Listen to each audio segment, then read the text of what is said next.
The Israeli government has reappointed Itamar Ben-Gvir as the National Security Minister, a move that is likely to strengthen Benjamin Netanyahu's party. And this all came after a unanimous vote on Tuesday for his reinstatement.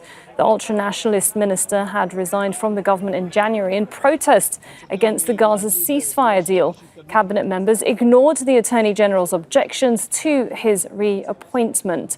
Well, for more on all of this, we have Nour, who's joining us live from Amman, and she's there because the Israeli government, as well as the Palestinian Authority, have banned Al Jazeera from reporting in Israel and, of course, the occupied territories as well. Now, Nour, the reinstating of Itamar Ben-Gvir into the government, no surprise there, but what reason is it that he's been brought back? Well, Sarah, there are several reasons, but really it all boils down to Netanyahu protecting Netanyahu.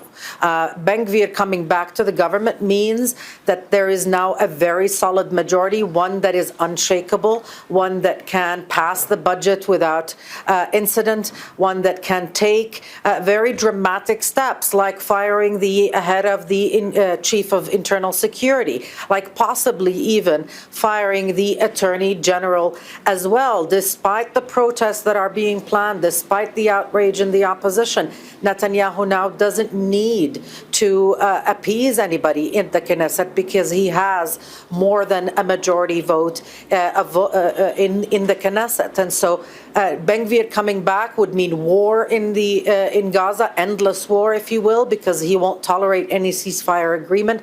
But it also means protection for Netanyahu, his ability to change the state, if you will, the institutions, and to put loyalists in power is now sealed. And having him reinstated as the Israeli National Security Minister, that's really bad news, especially for those in occupied West Bank that have already been facing so much of the Israeli assaults on a daily basis, even during this ceasefire, the one that's ended now, obviously. That is correct, Sarah. You have overnight, and for the past over 40 days since the ceasefire began, an unprecedented assault against the occupied West Bank, one that has leveled and destroyed the refugee camps in Jenin and in Tul Karim, that has displaced more than 40,000 Palestinians. And today we see Palestinians being displaced, forcibly displaced out of Al Ain refugee camp near Nablus. One Palestinian shot and killed in that refugee camp overnight by undercover Israeli occupation soldiers.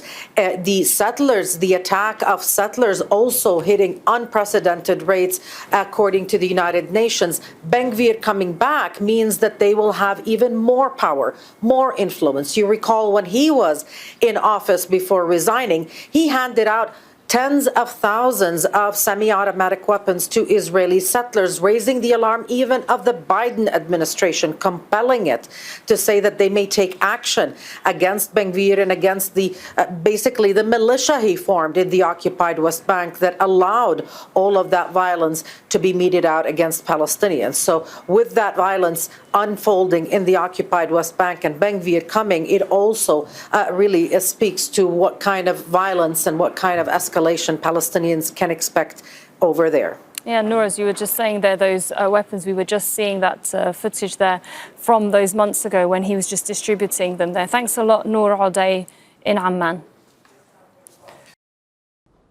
Make sure to subscribe to our channel to get the latest news from Al Jazeera.